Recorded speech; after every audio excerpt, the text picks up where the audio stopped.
So we all know the Model S and X, which are displayed out here, the latest versions, have seen meaningful improvements. Can you talk about what's changed recently and how you approach continuous refinement of these flagship vehicles? Yeah, I mean, it just, what is it, a month or so ago, we launched new versions of the S and X. I actually just bought one. And the way we always, when you think about the Model S, it's got this like iconic, style that Franz put it in way back when. And that was 2012, and then 2016 refresh, 2020 refresh, now and again.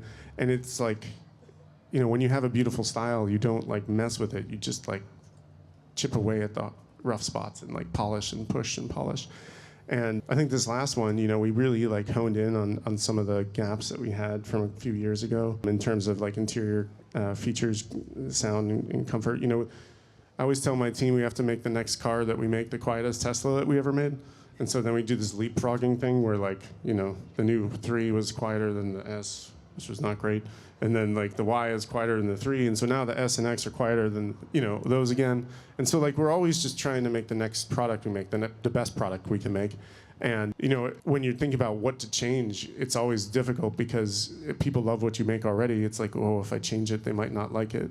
And we spend a lot of time hemming and hawing and making sure the little things we do are things that everybody's gonna love. I think the dynamic lighting in the S is super cool. I think the seats are a little bit improved. The efficiency went up.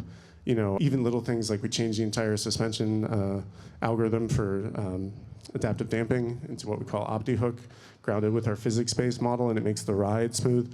And so it's just like finding those, when you engineer something, you know what you did wrong, or what you didn't do perfectly, or what you could do better. And we just take that moment, that day we release the car, and say, okay, here are the 7 things we wanted to do better, and we do it the next time. And that's what the new S and X have now.